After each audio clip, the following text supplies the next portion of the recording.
네, 안녕하세요. 지금까지 강의 들으시냐고 굉장히 수고 많으시죠? 네, 지금까지는 전 직업 심리 검사의 이해를 중요한 것은 일단 다 강의를 했습니다. 우리가 이제 10주부터 요것을 중요한 파트만 골라서 다시 한번 꼭 우리가 알아야 될 사항들만 요약해서 다시 진행할까 합니다. 그래서 이번 시간부터는 우리가 직업 심리학의 주요 이론들을 살펴볼 시간입니다.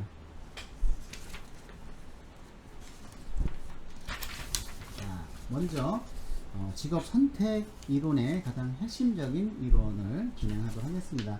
자, 특성 요인 이론입니다. 특성 요인 이론과 그리고 저는 슈퍼 이론에 대해서 학습을 하도록 하겠습니다.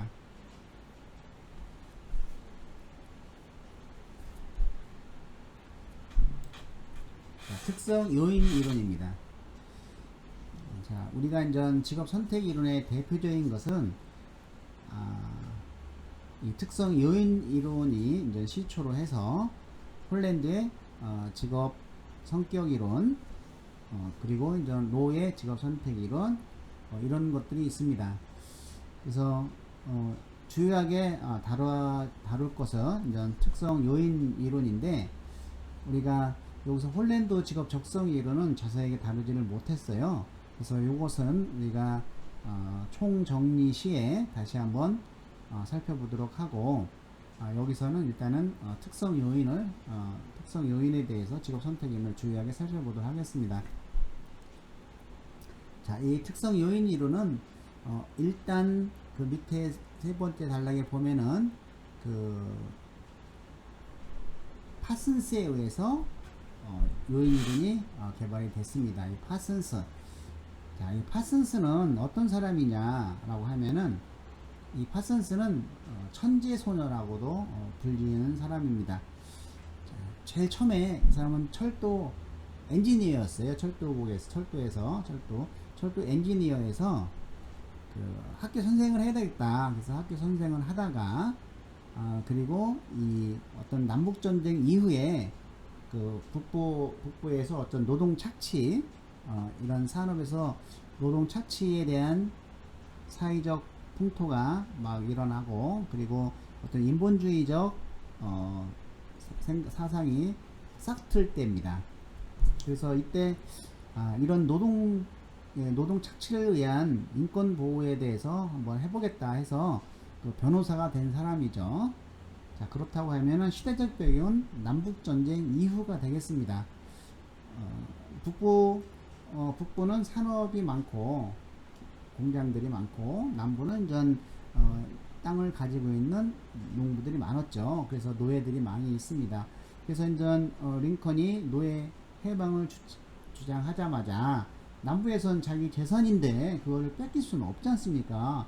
북부에서는 링컨이 사람이 많이 필요하고 일할 사람이, 이래서 이제는 결국은 그 북부가 이겨서 노예가 해방이 되고, 그런 흑인들이 이제는 북부의 이제 산업에 이제 많이 이제 공장에 일하게 되면서 이런 그 노동 착취에 대한 사회적인 이슈가 생기고, 또한 점차적으로 인본주의가 늘어났던 시대인 것이죠. 그래서 이러한 직업운동의 선구자는 파슨스다라고 우리가 그 기억을 하시면 되겠고, 이것은 직업주의의 아버지라고도 얘기를 하고 있습니다. 자, 노동 착취를 방지할 산업개혁과 노동자들이 능력과 흥미에 맞는 직업을 선택할 수 있도록 이런 교육과 사회제도를 개혁할 것을 제안을 하고 있습니다. 자, 그래서 이 파슨스는 가장 중요한 것은 세 가지를 주장을 했습니다. 이걸 꼭 기억을 해두시기 바랍니다. 개인 분석, 직업 분석, 그리고 이거를 바탕으로 한 과학적인 조언을 통한 매칭.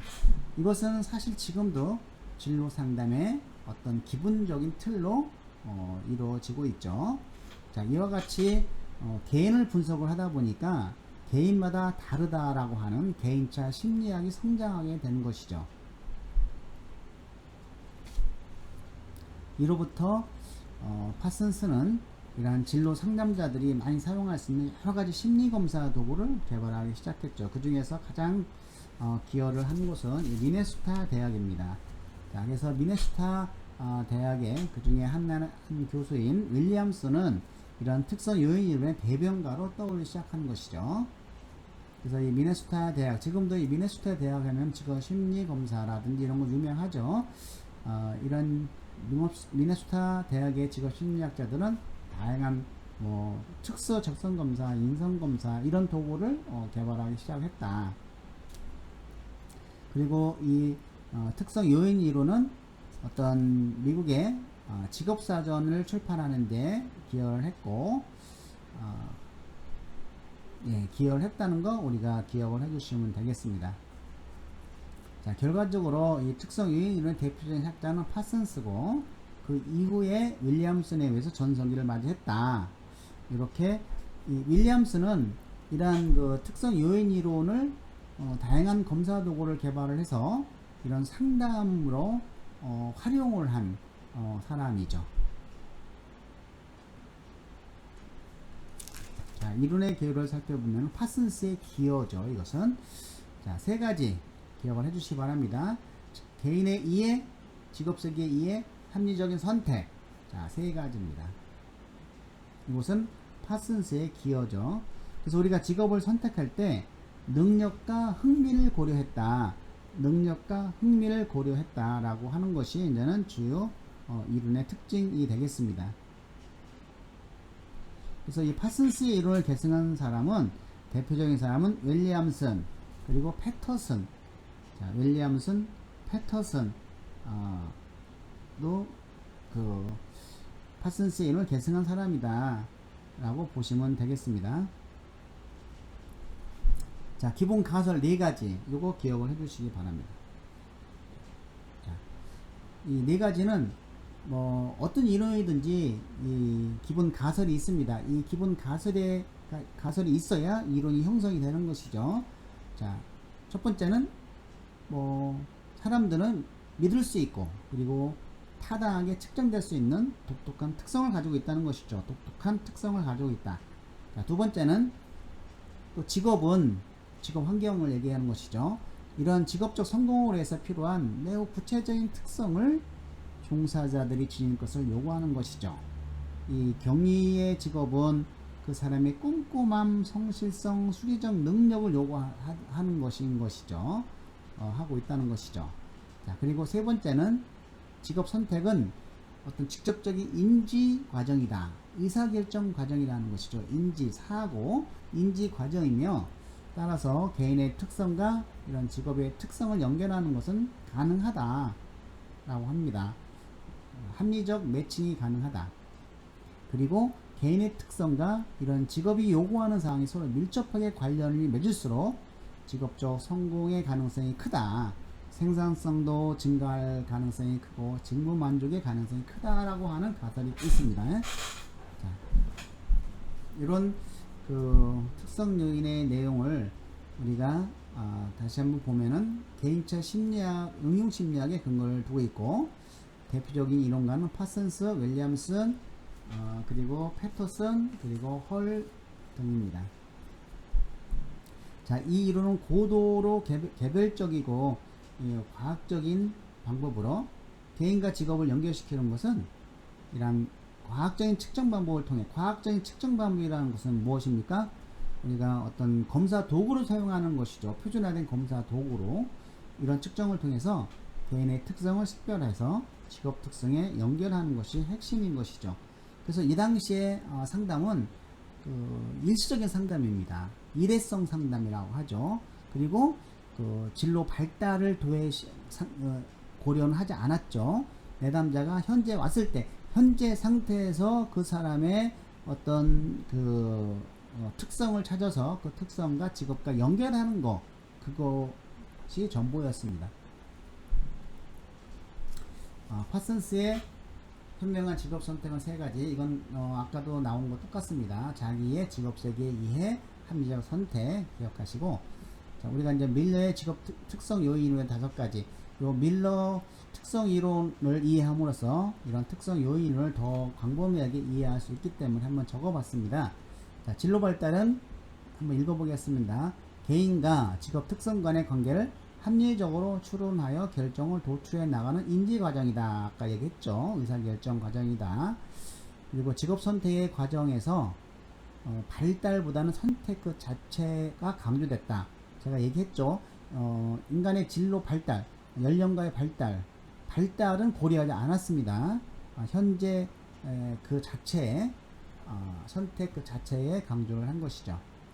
세 번째는 개인에게는 각기 자기에게 맞는 하나의 적절한 직업이 있다는 겁니다. 여러 개가 없다는 거야. 하나의 적절한 직업이 있고 한 사람이 여러 가지 직업을 두루 적합하다고 볼 수는 없다는 것이죠. 그래서 여기에 우리가 반대를 해서 하나의 직업이 아니고 그 서너 개의 직업에 적합하다라고 하는 것이 이제 홀랜드죠. 이 이론에 조금 이제는 좀 반론을 제기한 것이죠. 그래서 네 번째는 각 직업에게는 그 직업에 맞는 특정한 사람이 종사하고 있고 따라서 어떤 특정한 직업에서 유능하게 일할 수 있는 사람의 특성에는 어떤 제한이 있다고 보는 것이죠. 그 특정한 직업에서의 어떤 제한이 있다고 본 것입니다. 일할 수 있는 특성에는. 여섯 번째, 누구나 자신의 특성에 알맞는 직업을 선택할 수 있다. 그래서 이 밀러의 특성 요인 이론은 한 사람이 하나의 직업에 적합하다는 거지 한 사람이 여러 가지 직업에 적합하지 않다라고 이야기하고 있다는 거 기억을 해 두시기 바랍니다.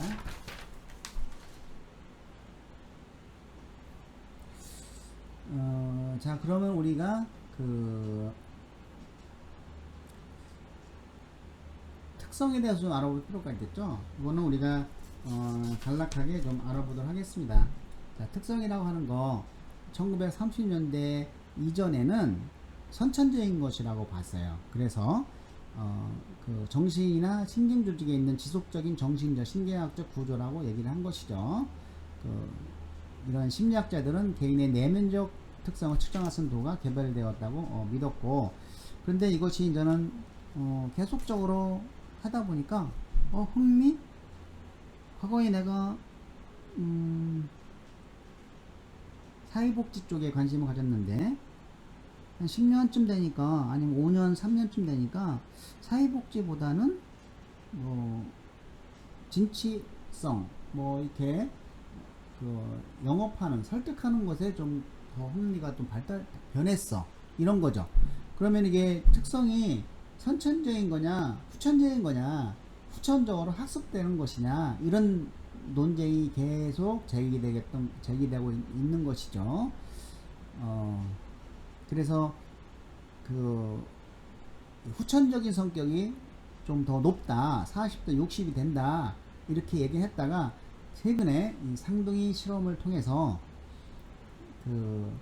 선천적 유전적인 것이 60%, 후천적인 것이 40%, 이것이 이제 대부분 인지되고 현재까지는 그런 영향을 미친다고 보고 있습니다. 소질과 재능의 차이점은 그냥 제가 한번 써본 건데요. 소질은 태어나면서 천부적으로 가지고 있는 능력을 의미하고, 재능은 이러한 소질을 훈련시키고 개발하는 과정에서 만들어지는 것이다.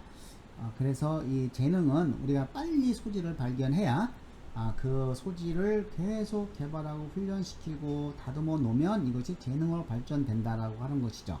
아무리 소질이 좋아도 이것을 발견하지 못하고 개발하지 못하면 이것은 소질로서의 의미가 없는 것이죠. 재능으로 발전될 수 없다는 측면이 좀 있다라는 것이죠.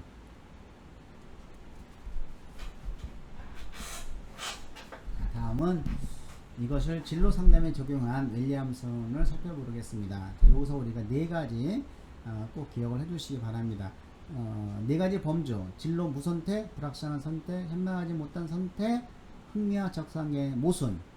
자, 진로 무선택, 본인이 지금 무엇을 원하는지조차도 아무것도 모르는 걸 진로 무선택이라고 하고, 불확실한 선택은 대부분 사람들은 이런 경우가 많죠. 직업을 선택했는데 직업명은 말할 수 있지만 그것이 확실한지 이런 의심을 하는 것이죠. 자, 현명하지 못한 선택은 내담자가 충분한 적성을 가지고 있다는 걸 결정하는 것이죠.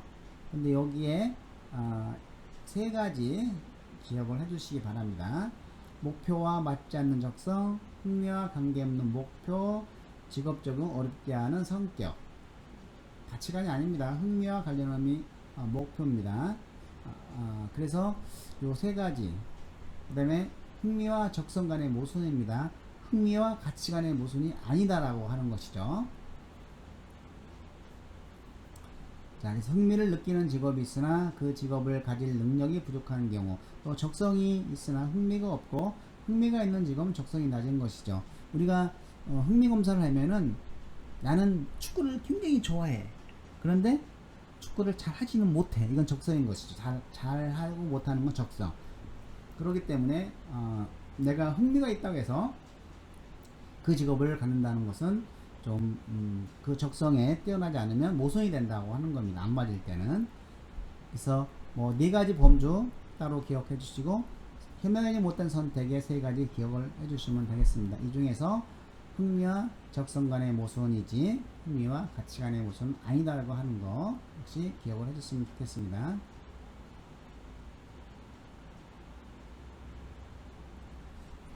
자, 특성 요인 진로 상담의 그 6가지 단계입니다. 자, 이것은 이제 2차에 많이 나옵니다.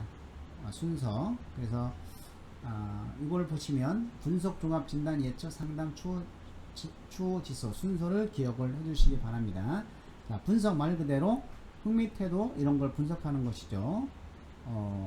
종합은 내담자의 독특성 개별성을 강조하기 위해서 뭐 사례 연구라든지 검사 목록에 의해서 자료를 수집하고 요약하는 단계고, 진단은 이러한 것을 가지고 내담자의 문제들과 뚜렷한 특징들을 묘사하고 개인 목록과 비교를 하는 거죠. 학문적 직업적 능력 목록을 비교해서 문제의 원인을 탐색하는 단계죠. 그리고 나서 처방을 내리는 겁니다. 예측하는 겁니다. 조정 가능성이 있는가, 또 뭐 내담자가 강력하게 요구하는 하고 싶은 거와 어떤 문제가 없는가, 이러한 또 이것을 바꿀 수가 없는가, 조정 가능성이 없는가라는 것을 판단하는 단계죠. 그래서 분석 종합 진단 예측은 내담자가 전혀 관여하지 않습니다. 이것은 상담자가 일방적으로 주도하는 것입니다. 그렇기 때문에 만약에 상담자가 비전문가라면 어떻게 되겠어요? 개인의 인생이 바뀌겠죠. 굉장히 전문적이어야 되고 또 굉장히 전문성이 요구됩니다. 그리고 나서 내담자가 능동적으로 상담자와 같이 참여하는 단계는 상담 단계부터입니다. 다 정해놓고 이제 상담을 하는 겁니다. 자, 그리고 나서 추후 지도를 한다. 그래서 순서, 분석, 종합, 진단, 예측, 상담, 추후, 지도. 그리고 그 예측까지는 상담자가 일방적으로 한다. 내담자가 주도적으로 그 상담에 참여하는 단계는 5단계, 상담 단계부터이다. 이거를 기억해 두면 되겠습니다. 자, 이런 평가는 뭐 개인 특성을 고려했다, 그리고 표준화 검사를 사용하게 됐다, 이렇게 보시면 되고, 단점은 과연 그 검사를 인해서 예언 타당도가 맞는가, 예언할 수 있는가에 대한 문제, 즉 타당도의 문제고, 그리고 직업 선택을 너무 짧게 이례적인 행위로 간주했다, 장기간의 인간의 진로 발달을 도와주셨다라는 거하고, 개인의 특성 중에서 자, 흥미 검사를 먼저 선택할 것인가, 적성 검사를 먼저 선택할 것인가에 따라서 뭐가 바뀌어요? 개인의 진로 선택이 달라질 수 있어요. 그래서 여러 가지 검사를 해서 이것을 공통적인 걸 우리가 생각을 해야 되는데, 그냥 한 가지에 의존하니까 뭐 엉뚱한 거, 예를 들어서 흥미 검사를 측정할 때는 사회복지 나왔는데 적성 검사할 때는 뭐 그 연구원이 나왔다, 이렇게 나올 수가 있어요. 그리고 나서 특성이 어떻게 가지게 되고 발달하는지에 대해서는 설명이 없어. 즉 진로 발달에 대해서는 관심이 없었다는 것이죠. 그리고 이제 수많은 검사 도구 중에서 어떤 것을 선택해야 되고 또 어떻게 그 검사 결과를 활용해야 하는지, 이것은 전적으로 상담자의 몫으로 남겨졌기 때문에 상담자의 굉장히 의존이 되는 것이죠. 그래서 이 상담자는 능력과 신뢰성이 있어야 되고 검사보다는 검사의 해석이 더 중요하게 되는 것이죠. 굉장히 권위적이었던 것이죠, 상담자가. 자, 그리고 이것은 진로 선택 이론인데 여기서 발달이란 내용이 나오면 안 됩니다. 특성 요인 진로 이론에서. 그리고 홀랜드의 흥미 검사는, 흥미 이론은, 성격 이론은 우리가 총정리할 때 하도록 하겠습니다. 자, 이번에는 우리가 슈퍼의 진로 발달 이론, 이건 발달 이론인 것이죠. 진로 발달 이론을 간단히 하고 다음 시간에 좀 더 자세히 하도록 하겠습니다. 자, 슈퍼는 이 진로를 무슨 일회성이냐, 근데 사실은 여기에 이제 진로 발달 이론에 긴즈버거가 있습니다. 요 긴즈버거 이론도 우리가 보충 시에 좀 자세히 하도록 하겠습니다. 자, 그래서 긴즈버거는 진로 발달이 청소년기 20세까지 발달된다고 보았지만은 슈퍼는 그러한 것에 이제는 반발을 해서 청소년기가 아니고 전생에 발달된다라고 하는 것이죠. 그렇기 때문에 이론 중에서는 가장 포괄적인 이론이다. 자, 가장 포괄적인 이론이다. 이렇게 보시면 되고,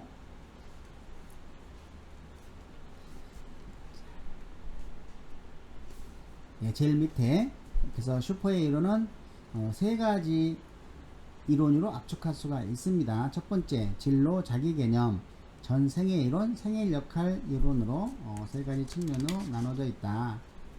자, 먼저 우리가 이제 진로 자기 개념을 살펴보도록 하겠습니다. 요 진로 자기 개념은 요 슈퍼의 아치웨이 모형으로 설명을 하도록 하겠습니다. 자, 이 아치 외형은 슈퍼가 후기에 죽기 직전에 만든 겁니다. 자, 우리가 딱 봐도 어디가 중요하다고 보여요? 가장 중요한 게 자기죠. 이것이 자기 개념인데, 그래서 너무 지나치게 자기 개념을 강조했다는 비판도 있습니다.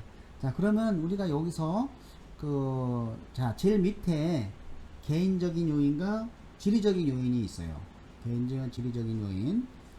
그래서 개인적인 요인이 진로 발달에 영향을 미치는 것은 왼쪽 기둥. 자, 왼쪽 기둥입니다. 왼쪽 기둥은 성격을 이야기해요. 욕구, 가치관, 흥미, 지능, 적성, 특수, 적성, 이와 같이. 자, 그리고 외부적 환경, 이런 지리적 환경이 진로 발달에 영향을 미치는 것은 오른쪽 기둥입니다. 그래서 왼쪽 기둥, 오른쪽 기둥을 헷갈리지 말고 잘 기억을 하셔야 됩니다. 왼쪽 기둥은 성격적인 측면, 내면적인 거고, 오른쪽 기둥은 환경적인 측면, 외적인 것이 되겠습니다.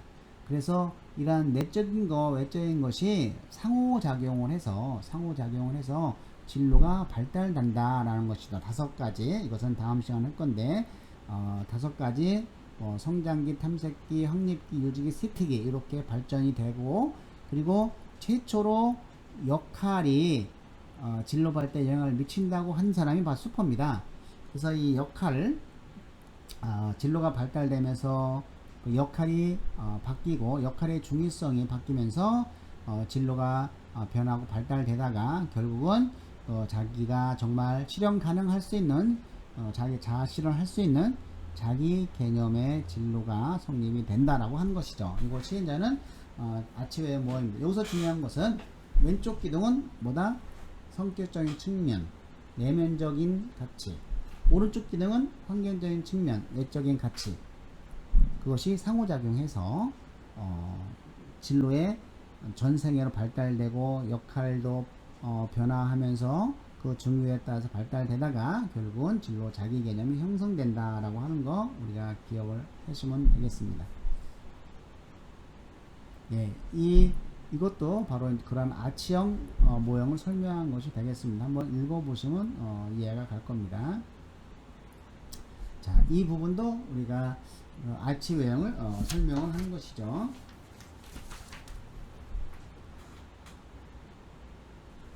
그리고 이제 우리가 내적 변이 측정, 우리가 내적 변이는 어디에 있다고 했어요? 왼쪽 기둥에 있는 거죠. 왼쪽 기둥. 그래서 이런 내적 변이를 찾기 위해서 흥미 검사나 욕구 검사, 가치형 검사, 성격 검사와 같은 이 표준화된 검사 도구를 활용해서 면접이라든지 체크리스트, 진로 환상 기법, 뭐 인상 이야기 분석과 같은 비형식적인 검사를 활용하는 방법도 있다. 그냥 참고로 알아두시면 되겠습니다. 자, 그래서 이러한 과정과 함께 상담자는 내담자에게 생애진로 무지개를 그려보도록 하는데, 이것도 다음 시간에 생애 역할에서 설명을 하도록 하겠습니다. 이러한 생애진로 무지개 그러면 슈퍼 얘기죠. 생애진로 무지개를 그려보도록 하며 각 단계에서의 역할의 흥미나 가치, 기술을 연계해 보도록 하는 것이죠. 자, 여기까지 우리가 특성 요인 이론과 그리고 진로 발달 주요 이론인 슈퍼에 대해서 기본적으로 학습을 하였습니다. 다음 주에는 슈퍼를 다시 자세하게 설명을 하고 다음에 주요 이론으로 넘어가도록 하겠습니다. 네, 수고 많이 하셨습니다.